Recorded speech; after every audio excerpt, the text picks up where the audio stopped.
தினமல நேயர்களுக்கு வணக்கம். வணக்கம். காதுல கழுத்துல எப்படிலாம் போட்டு இருந்தா உங்களுக்கு எப்படி 1000 ரூபாய் கிடைக்கும் என்று மகளிர் உரிமை தொகையை கேட்க வந்த பாட்டி கிட்ட அமைச்சர் KKSR ராமச்சந்திரன் அவர்கள் பதில் சொல்லி இருக்கிறார். இதுதான் உங்கள் சமூக நீதி சுயமரியாதை அணுகுமுறையா என்று மக்கள் கேட்கிறார்கள். அமித்ஷா அவர்கள் நெல்லை வரியில பல்வேறு விஷயங்கள் பேசவிருப்பதாகவும் கூட்டணி குறித்து தங்கள் கட்சி தலைவரிடம் ஆலோசனை செய்ய இருப்பதாகவும் சொல்லப்பட்டிருக்கு. என்னெல்லாம் ஆலோசனை இருந்து பொறுத்திருந்து பார்ப்போம். உலகமே உற்று நோக்கிய என்று அணில்களின் மாநாட்டை குறிப்பிட்டு பேசியிருக்கும் நிலையில் அலங்கோலமாக காட்சியளித்த நாற்காலிகள், அப்புறம் அங்கிருந்த இரும்பு கிடர்கள் எல்லாம் காணோம். தண்ணி டேங்க் சின்டெக்ஸ் டேங்கே தூக்கிட்டு போயினாங்கோ. எவ்வளவு இழப்பீடு வேண்டும் என்பதை கணக்கு போட்டுக் கொண்டிருக்கிறார்கள். பார்த்த பிறகுதான் தெரியும். விவரங்களை பார்க்கலாம்.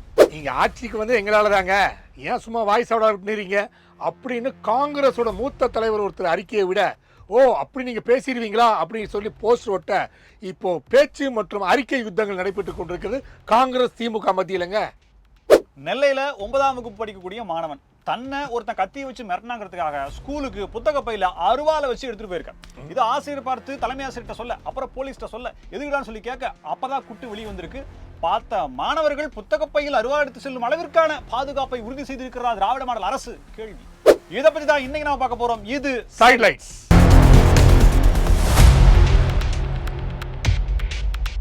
விக்கிரவாண்டி மாவட்டத்துல KKSR ராமச்சந்திரன் அவர்கள் ஒரு நலத்திட்டங்களை துவங்கி வைக்கிறதுக்காக போறார். அங்க பாத்தீங்கன்னா ஒரு கும்பலா வர்றாங்க, பெண்கள் வர்றாங்க. இவங்க தான் வந்து பல திட்டங்கள் அறிவிச்சிருக்காங்க. உங்களுக்கு என்ன குறை சொல்லுங்க, அமைச்சர்கள் வந்தா நீங்க புடைசூழ போங்க, மனு மட்டும் எழுதி கொடுங்க, ஆன் த ஸ்பாட் உங்களுக்கு அது கிளியர் கிடைக்கும் சொன்னோன்னே அவங்க உடனே ஒரு மனு கொடுத்துருக்காங்க. 1000 ரூபாய் வரல அப்படின்ற மாதிரி கேட்டிருக்காங்க. மகளிர் உரிமை தொகை போய் கேட்டிருக்காங்க. காதுல போட்டிருக்க, கழுத்துல காதுல தோடு போட்டிருந்தாலும் அதெல்லாம் கிடைக்காது, பாத்துக்க, அதெல்லாம் எப்படி கொடுக்க முடியும், தங்கத்தை போட்டிருக்கே நீ அப்படின்றாங்க.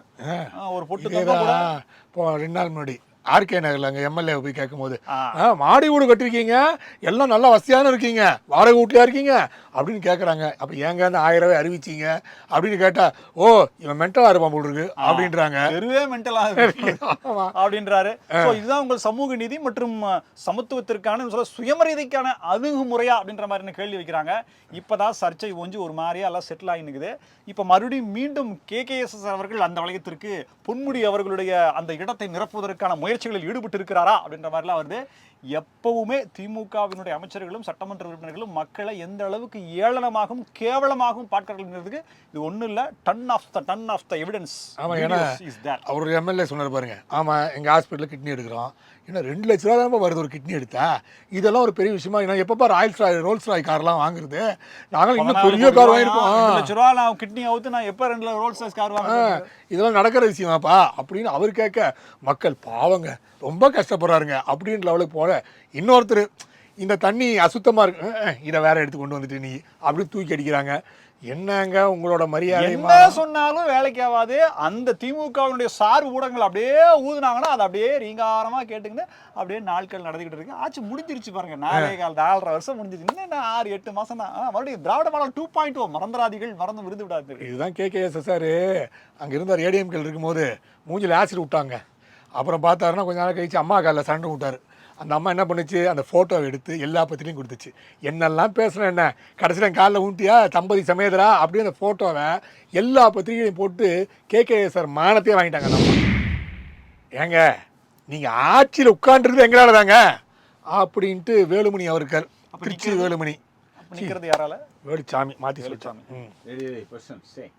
ஏங்க நீங்கள் ஆட்சியில் உட்காந்துருக்குது எங்களால் தாங்க அப்படின்னு திருச்சி வேலுச்சாமி அவர்கள் சொல்ல, அந்த திருச்சி வேலுசாமி அப்படியா நீ சொல்லுவ அப்படின்னு போஸ்டர் ஒட்ட திமுகவும் காங்கிரஸும் பயங்கரமாக வந்து மோதல் ஏற்பட்டிருக்கு.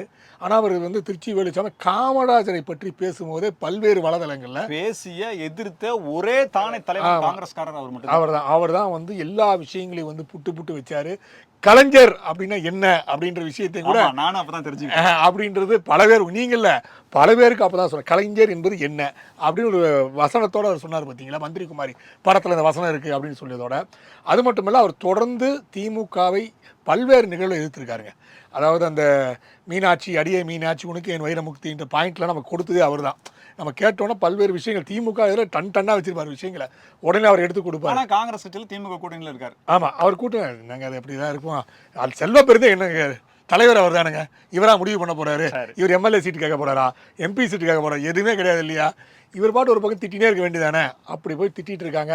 ஸோ என்ன பிரச்சனைனா, இப்போ திமுக இவரை வந்து பெரிய பொருட்டாக எடுத்துக்கொள்ள மாட்டார்கள் என்பது எல்லாருக்குமே தெரியும். ஏன்னா இவர் முடிவெடுக்கும் பகுதியில் கிடையாது. அதனால் வழக்கம் போல் அவர் கேட்டுக்கிட்டு அந்த போஸ்டே பார்த்தீங்க, ரொம்ப சீப்பான போஸ்ட்டுங்க. அந்த போஸ்டே என்ன ஒரு 5 ரூபா 6 ரூபா இருக்கும் பொழுது போஸ்டர், மட்டமான சாணி பேப்பர் வச்ச போஸ்டர் மாதிரி இருக்குது. ஸோ அந்த லெவலில் தான் அவனை மறிச்சு நிற்கிறாங்க அந்த பகுதியில். ஸோ என்ன பண்ணுறதுன்னு தெரியல. காங்கிரஸ்ல இப்ராஹிம் ராவத் இருந்தார், அவர் திமுக வச்சு கண்டம் பண்ணாரு. இப்போ அவர் இருக்கிறாரா இல்லையா, காங்கிரஸ்லயா இல்லையான்னு தெரியல. அடுத்து அந்த லிஸ்ட்ல ஐயா வேலுச்சாமி அவர்களும் இணைகிறாரா அப்படின்ற மாதிரி இருக்கு. ஏன்னா திமுக எதிர்த்துட்டா இருக்க முடியுமா காங்கிரஸ்ல? எப்பவுமே காங்கிரஸ்ல பாத்தீங்கன்னா காங்கிரஸ் அதிமுக, காங்கிரஸ் திமுகன்னு இருக்கும், 2 பிரிவு இருக்கும். காங்கிரஸ்ங்கிறது கிடையாது, இருக்கவே இருக்காது. ஒரு கோஷ்டி என்ன பண்ணுவோம், அதிமுக கூட்டணி சேரும்பாங்க, இன்னொரு கோஷ்டி திமுக கூட்டணி சேரும்பாங்க. ஸோ இப்போ ஆனால் அங்கே இருக்கிற பர்சன்டேஜில் வந்து அதிகமாக இருக்குது யாருன்னா காங்கிரஸ் திமுக தான். கிட்டத்தட்ட ஒரு 90% அவங்க தான் இருக்காங்க. காங்கிரஸ் அதிமுக கம்மியாக இருக்காங்க. நேற்று அணில்கள் நடத்திய மாநாடு, தங்களை தாங்களாகவே சிங்கங்கள் என்று அறிவித்துக் கொண்ட தானை தலைவர் விஜய் அவர்களுடைய நடத்திய மாநாடு உலகமே திரும்பி பார்த்தது. டொனால்ட் ட்ரம்ப் ஃபோன் பண்ணி கேட்டானாம், என்னப்பா இவ்வளவு பேர் இங்க கூடியிருக்காங்க, என்னது நாசால இருந்தெல்லாம் வருது, ஒரு டிராபிக் ஜாம் அதெல்லாம் கேள்விப்பட்டனா என்ன நடக்குதுன்ற மாதிரி கேட்டாராமா. ஒண்ணும் இல்ல சார், ஜூல இருந்து அணில்லாம் வந்துருச்சு. ஜூல அணில் இருக்குமா? இருக்காதே, ஐயோ. சரி ஏதோ ஒண்ணு, நம்ம விஷயத்துக்கு வருவோம். சேர் எல்லாம் உடஞ்சு போய் ஒரு சேர் கூட உருப்படியா இல்லையா, ஏகப்பட்ட சேர். இதுல என்னன்னா கான்ட்ராக்ட் வந்து தமிழ்நாட்டை சேர்ந்தவங்க யாரும் இல்ல, கேரள ചേട്ടനല്ലോ അങ്ങിരുന്ന് വന്നോ, ലോറിയിல വന്നോ, ലോറിയിൽ എന്തായി, ലോറി ദൂരத்துல நிக்குது, அதனால அது சேஃப். பாத்தீங்கன்னா இரும்பு அந்த தடுப்புக்கெல்லாம் வச்சுருந்தாங்களா, கிரீஸ் எல்லாம் போட்டு தருவாங்களே, அதுல ஒரு 20 காணமா. ஐயோ, இறக்கி போட்டாங்க. எப்படா தூக்கிட்டு போனீங்க அதையா அப்படின்ற மாதிரி தெரியல. பவுன்சர் இருக்காங்க, கிரீஸ் இருக்குது, வெயிட் எப்படி பிடிங்க எடுத்துட்டு போனீங்கன்றது தெரியல. எண்ணிட்டு இருக்கிறோம், கணக்கு போட்டுருக்கன்றாங்க. இது தவிர சின்டெக்ஸ் டேங்க் 3 டேங்க் தூக்கிட்டு போறாங்க 4 பேர் சேர்ந்து. இவன் என் கண்ணு முன்னாடியே தூக்கிட்டு போறாங்க, நான் கேட்கறேங்க அப்படின்னு. ஏய் கேட்டுனா மோட பாத்துக்கிட்டு சில பேர் விட்டு மிரட்டுறாங்களாம். அவன் வீட்டுல வாட்டர் டேங்க் இருக்காது பொழுது எட்டு போய் வச்சிருப்பாங்க பொழுது. சின்டெக்ஸ் டேங்க் எல்லாம் தூக்கிட்டு போய் என்னடா பண்ணுவாங்க, தூக்கிட்டு போயிட்டாங்களா கடைசியில். இப்போ என்ன கணக்கு போட்டுருக்காங்களா, என்னன்னா எவ்வளவு நஷ்டம் அப்படிங்கிறத கேட்டல. அதெல்லாம் ஒன்றும் இல்லை, ஒரே செக்ல உங்களுக்கு பாஸ் பண்ணி விட்டுருவாரு, ஒன்றும் இல்லை. பட் இந்த விஷயம் மட்டும் வெளியே தெரியாம பாத்துக்கணும்னு சொன்னாங்க. பட் நம்மளுடைய ஊடகம் அப்படிங்கிறது வெளியில வந்துருச்சு. சேர்லாம் வந்து நீ இடைக்கு தான் போடணும், எது பழைய இரும்பு சாமா, அது கூட போகாது, பிளாஸ்டிக் சேர், பிளாஸ்டிக் சேர் அது கூட எடுத்துக்க மாட்டாங்க, அப்படியே போட்டு நொறுக்கி வச்சிருக்காங்க. அதாவது பழைய பிளாஸ்டிக்கை பொடி செய்து கொடுத்தா அதுக்கு கொடுப்பாங்களா, அது பொடியா பண்ண வேணாம், அது ஏற்கனவே பொடியாதான் ஓம் பொடி மாதிரி போட்டு வச்சு தான் கொடுக்குது. அது மட்டும் இல்லை, இன்னொரு விஷயம் எல்லாம் சொல்ல, இவர் ஆர்எஸ்எஸ் வந்து நீ வழிநடத்துகிறார்களே, அவர்கள் பேச்சை கேட்கிறார்களே, அவங்க என்ன சொல்றாங்க, ஆர்எஸ்எஸ் கூட்டத்தில் ஏதாவது ஒரு கூட்டத்தில் ஒரு சேர் உடஞ்சிருக்குதுங்களா, இது அது மட்டும் இல்லை, பொதுமக்களுக்கு எந்த விதமான இடைஞ்சலும் இல்லாத கூட்டங்கள் நடத்துகிறார்கள், எந்த விதமான ஒழுங்கு கேடான நிகழ்வு நடத்துவதில்லை. ஆனால் இது பார்த்தீங்கன்னா அங்கே வைன் ஷாப் ஃபுல்லாக ஒரே கூட்டமாக இருக்குது, அவ்வளோ கூட்டம் போகுது. ஆனால் ஆர்எஸ்எஸ் நீங்கள் விமர்சிக்கிறீர்களே, ஆர்எஸ்எஸ்ல 1% ஒழுக்கம் கூட உங்ககிட்ட கிடையாது அப்படின்னு பல்வேறு குற்றச்சாட்டுகளை வைத்து கொண்டிருக்க பல்வேறு பகுதியிலும் தாக்குதல். இவர் அங்கிள் வேறு சொல்லிட்டாரு, சில பேர் மிஸ்டர் பிரைம் மினிஸ்டர் அப்படின்னாரு. மிஸ்டர் பிரைம் மினிஸ்டர் யூஸ் பண்ணக்கூடாதுங்க, மாண்புமிகு முதல்வர் தான் வார்த்தையை யூஸ் பண்ணணும், இல்லை மாண்புமிகு பிரதமர் தான், மாண்புமிகு பிரதமர் இல்லை மாண்புமிகு முதல்வர் தான் யூஸ் பண்ணணும். அந்த மாண்புமிகுன்ற வார்த்தையை ஏன் உங்கள் ஆயிலிருந்து வரல, ஹானரபிள்னு ஏன் வரமாட்டேங்குது? ஸோ நீங்கள் வந்து அரசியல் சாசன சட்டத்துக்கு எதிராக தான் செயல்பட்டுருக்கீங்கன்ட்டு பல்வேறு குற்றச்சாட்டுகள் நேற்று வைக்கப்பட்டிருக்கு. எடுத்தோடனே முதலமைச்சர் சீட்டில் தான் நான் உட்காருவேன், நகருன்றீங்க. என்ன அரசியல் களம் அப்படிங்கிறது 234 இடங்களுக்கான நபர்களை தேர்ந்தெடுக்கக்கூடிய தகுதி அப்படிங்கிறது, திறமை அப்படிங்கிறது, ஆட்கள்ங்கிறது இருக்குதா அப்படின்ற மாதிரி கேட்குறாங்க. ஒரே பெண்கள் ஆதரவு, எல்லாருமே இங்கே தான், ஓட்டு இல்லாதவங்க கூட நான் தாவேக்காக தான் ஓட்டு போடுவான்னு சொல்லி நிற்கிறான். பிறந்த குழந்தை டிவிக்கேங்கிறதுனா பார்த்துங்களேன், ஏன்னா நல்லா படிச்சு பெரிய ஆளா வாங்கலன்ற மாதிரி அவங்க கேட்கறாங்க. அது இல்லாம நேற்று வந்து நான் வேட்பாளரை அறிவிக்கின்றேன், மதுரை மேற்கு விஜய், மதுரை தெற்கு விஜய். சரி ஓகேங்க, இதெல்லாம் ஜெயலலிதா ஏற்கனவே சொல்லிட்டாங்க. அம்மா வந்து 2014 இன்னும் சொல்லப்போனா பச்சையா சொல்லிட்டாங்க, கழுதையை நிக்க வச்சா கூட ஜெயிக்கணும்னு சொல்றாங்க. என் முகம் தான் ஜெயலலிதா என்ற முகத்திற்கு தான் வாக்களிக்க போகிறேன்னு ஜெயலலிதா அவர்கள் ஏற்கனவே சொன்ன, ஏங்க காப்பி அடிக்கிறீங்க? நேற்று எடப்பாடி சொல்லிட்டாரு, கொள்கை தலைவர் இந்த தலைவர்லாம் வச்சிருக்காங்களே எல்லாம் காப்பி, விஜயகாந்த் தலைவராமா, எம்ஜிஆர் தலைவராமா, எல்லாமே வாங்கப்பட்ட சொருகப்பட்ட இல்ல எல்லா ஓட்டையும் கவர் பண்றாங்க. ஒரு வெஹிக்கிள் தான் டிவிக்கு, இல்ல எல்லா ஓட்டையும் கவர் பண்றாராம். எம்ஜிஆர் ஓட்டை கவர் பண்றாராம், விஜயகாந்த் ஓட்டை கவர் பண்ணுறாராம். நேற்று எடப்பாடி சொல்லிட்டாரு, ஏன்பா கட்சி ஆரம்பித்து 1.5 வருஷம் தான் ஆச்சு, அதுக்குள்ளே இப்படிப்பா ஆட்சிக்கு வருவோம், செடி வளரணும், வளர்ந்து மரமாகணும், மரம் வந்து அப்புறம் தான்ப்பா எல்லாம் நடக்கும், நீ செடியாக இருக்கும்போதே மரமாகணும் எப்படி வர முடியும், நடக்காதுப்பா அப்படின்னு எடப்பாடியும் சொல்லிட்டாருங்க. ஆந்திராவில் சிரஞ்சீவி ஒரு சைலண்ட் இன்ஃபர்மேஷன் கொடுத்துருக்கிறதாக தகவல். எனக்கு இப்படிதான் கூட்டமா 10 லட்சங்க 2008 எனக்கு இப்படிதான் கூட்டம் வந்துச்சு, நானும் ஜெயிச்சிருவேன்னு நினைச்சுதான் பண்ணேன். பார்த்தா 18% அளவுக்கு நான் வாக்கு வாங்கினேன். அப்புறம் பார்த்தா காங்கிரஸ்ல போய் சேர்ந்தேன், இப்ப காணாம போயிட்டேன்டா அப்படின்ற மாதிரி. என் தம்பி தாங்க டெப்டி சிஎம்மா இருக்காரு, கடைசியா என்னால ஆக முடியலங்கட்டாரு. பார்த்தா அவ்வளவு நாளா எடுத்துக்க மாட்டேன் போல இருக்கு அப்படின்ற மாதிரி பிரஜாராஜன் கட்சி ஆரம்பிச்சாரு 2008 10 லட்சம் பேர் கூண்டாங்களாம். சிரஞ்சீவியா எங்க இருக்காரு அப்படின்ற மாதிரி இப்ப ஆயிப்போச்சு.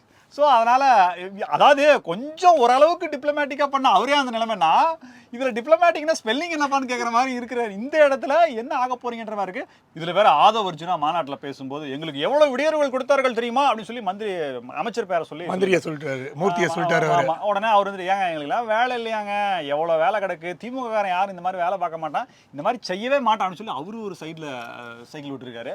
செய்ய மாட்டாங்களா என்ன அப்படின்ற மாதிரி தான் வந்து ஐயா மறுத்து இருந்தா பரவாயில்ல, பட் யாருமே செய்ய மாட்டாங்க, நீங்க சொன்னது செஞ்சிருப்பீங்களோ அப்படின்ற மாதிரி இருக்கு. ஸோ என்ன வகையான இடையூறுகள் அப்படிங்கிறதுலாம் இல்லை, இது எல்லாத்துக்கும் மேல கொடிக்கம்பம் சாய்ந்தது, மாணவர் டிரான்ஸ்ஃபார்மர்ல இறந்தது, இதெல்லாம் நீங்க கவனிக்க மாட்டீங்களா அப்படின்ற மாதிரிலாம் சொல்லப்பட்டுச்சு.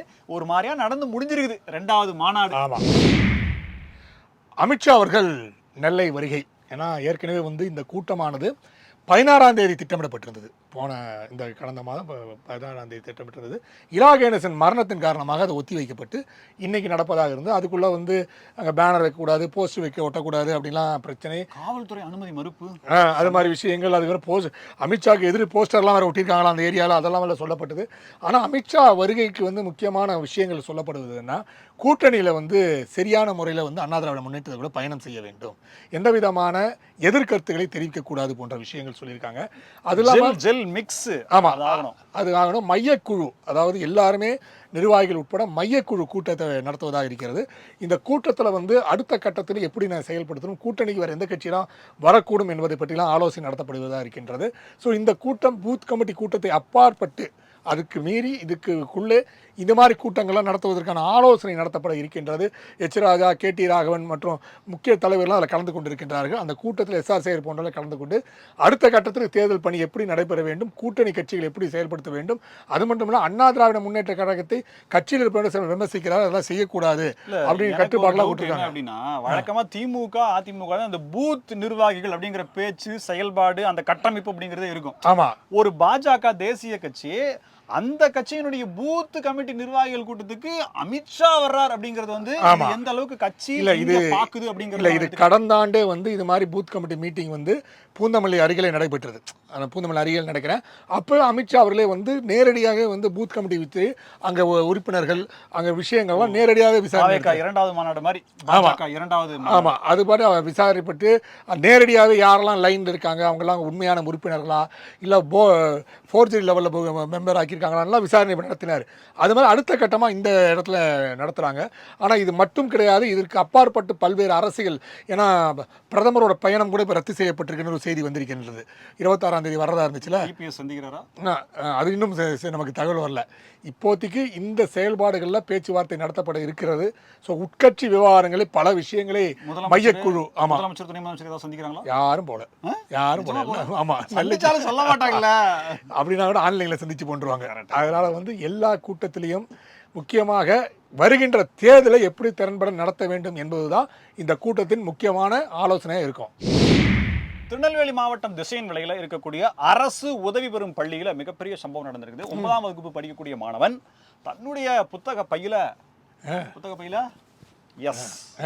சேஃப்டிக்காக ஒரு அருவாள் எடுத்துட்டு போயிருக்கான். டே என்னடா நீ ஒரு பென்சில், பேனா, ஸ்கேலு, ரப்பர் எடுத்துட்டு வருவான்னு பார்த்தா, புக்ஸ் எடுத்துட்டு வந்து பார்த்தா என்னடா அருவாள் எடுத்துட்டு வந்துருக்கேன்னு சொல்லி அங்க இருக்கக்கூடிய ஆசிரியர் கேட்க, ஐயா அதுலயா பாதுகாப்புக்காக எடுத்து வந்தேன். டே என்னடா பாதுகாப்பு, ஸ்கூல்ல உனக்கு என்னடா பாதுகாப்பு, நாங்களாம் இருக்கோம்லான்னு சொல்லி கேட்க, அதெல்லாம் ஒன்றும் இல்லையான்னு சொல்லி ஏதோ பண்ணியிருக்கான். உடனே ஒரு ஹெட் மாஸ்டர் போய் சொல்லிட்டாரு. ஹெட் மாஸ்டர் கூப்பிட்டு வந்து இந்த பையனை கூப்பிட்டு விசாரணை பண்ணிருக்காங்க. என்னன்னு பார்த்தா, ஒரு வாரத்துக்கு முன்னாடி அதே ஸ்கூல்ல படிக்கக்கூடிய ஒரு மாணவன் கத்தியில அவனை மிரட்டியிருக்கான். கத்தி எடுத்து வந்து அங்க வந்து கீசிருவா வேட்டிருவா அப்படின்ற மாதிரி அவன் மிரட்டியிருக்கான். அவன் கத்தி எப்படி இருந்தான்றது தெரியல. சோ அது சின்ன கத்தியா இல்ல தெரியல. சோ மிரட்டியிருக்கான். அதனால அவன் ஏதாவது என்ன பண்ணிடுவான்ற நினைச்சு நான் தற்காப்புக்காக அதை விட கொஞ்சம் பெரிய பொருளா எடுத்து வந்தான்ற மாதிரி சமீபத்துல ஒரு ஆர்டர் ஒண்ணு போட்டாங்க. அதாவது எந்த வேலைக்காக தேவைப்படுகிறதோ இந்த கூறிய ஆயுதங்கள் செய்யறதுக்கு அவங்க மட்டும்தான் செய்யணும் அப்படின்ற ஒரு ஆர்டர் போட்டாங்க. இவனுக்கு அருவாலாம் எப்படி கிடையாது, அருவாளுக்கு போன வாரம் நாட்டு வெடிகுண்டே பையில வச்சு கொண்டாந்தா பையன் டெவலப்மெண்ட்டுங்க, மீந்து போன வெடின்னு சொல்றான் அவன். அப்போ அதாவது அவங்க அப்பா அந்த திருவிழாக்கெல்லாம் வெடி போடுறவர் போல இருக்குது. அதுல இருக்கிற வெடி எடுத்து வந்து விளையாடி பாவம் ஒரு பையன் கை நொலன்னு ஆகி போச்சு. ஆமா, இப்போ வந்து அதுக்கு முன்னாடி கஞ்சா அபின், இப்ப வெடிகுண்டு, இப்ப அருவாள். கஞ்சா அபின் பத்தி பேசணும். இன்னைக்கு முதலமைச்சர் சொல்லிருக்காரு, இன்னைக்கு டிஜிபி சொல்லிருக்காரு, தமிழகத்துல போதைப் பொருட்கள் குறைய படிப்படியா அப்படியே குறைஞ்சிட்டே வருது. சரி, அப்ப போதை போதை ஏங்க டாஸ்மாக்ல போதை அதெல்லாம் என்ன மணமகள் பண்றாங்க. ஏங்க அத மட்டும் இல்லன்னா தமிழ்நாடு என்ன ஆகும் தெரியுமா? என்ன ஆகும் தெரியுமா? அட என்னடா ஆகும், என்ன ஆகும் தெரியுமா? அதோட நிறுத்திக்கங்க, என்ன ஆகும்லாம் கேட்காதீங்க. எங்களால கட்டிங் போட முடியாது, அவ்வளவுதான் மேட்டர். வேற என்ன ஆக போகுது? இவ்வளவுதான் பிரச்சனை. வேற என்ன? மணிமகள் மன்றத்துல ஏதோ கட்டிங் போட்டு படுத்திட்டு இருக்கோம், டாஸ்மாக்ல ஏதாவது போலீஸ் சரக்கை வச்சு வித்துட்டு இருக்கோம், அதை தான் பண்ண முடியும், வேற ஒன்றும் பண்ண முடியாது. ஸோ ஏற்கனவே குண்டு அருவாள்னு வளர்ச்சியை நோக்கி மாணவர்கள் சென்று கொண்டிருக்கின்றார். இதுக்கு இடையிலையும் பொருளாதார வளர்ச்சி 11.19னா இதெல்லாம் நம்புற மாதிரியாங்க இருக்குன்ற மாதிரி இருக்கு. வியக்கத்திறக்க லெவலில் இருக்காங்க மாணவர்கள். சரியா பார்த்தீங்கன்னா இப்போ இந்த மாணவர்கள் பிரச்சனையை பார்த்தீங்கன்னா ஏற்கனவே வந்து பள்ளி கல்வி என்பது கேள்விக்குறியாக இருக்கின்றது என்ற சொல்லப்பட்ட சூழ்நிலை. இதுபோல் ஆயுத கலாச்சாரமும் வளர்ந்து கொண்டிருந்தால் இன்னும் மாணவர்கள் வாழ்க்கை. உங்களோட ஸ்டாலின் நிகழ்ச்சியா இடையில நீங்க கவலைப்படாதீங்க, ஸ்கூலுக்கு வாங்க, எல்லா கிளாஸையும் நாங்கள் ஒரே ஸ்கூல்ல போடுறோம், இங்கே நடத்துக்கு நீங்க ஜாம்னு அப்படின்ற மாதிரி அறிவிக்கப்படாத ஒரு அறிவிப்பு வளர்ந்துருக்கான்னு தெரியல. ஏன்னா எங்க பார்த்தாலும் ஸ்கூல்ல தான் நடத்துறாங்க, கிளாஸ் கட் ஆகுது, மாணவர்களுடைய பதிப்பு பாதிக்கப்படுது. இருந்தாலும் அவங்க நடத்திக்கிட்டு தான் இருக்கிறாங்க. கேட்டால் கோர்ட்டு சொல்லிச்சும்பாங்க கடைசியில். அவ்வளோதான். இதுதான் பள்ளிக்கல்வித்துறையினுடைய சீர்மிகு செயல்பாடு. இதே போல பல புதிய தகவல்களோடு மீண்டும் உங்களை சந்திக்கிறோம். இது சைட்லைட்ஸ். நன்றி.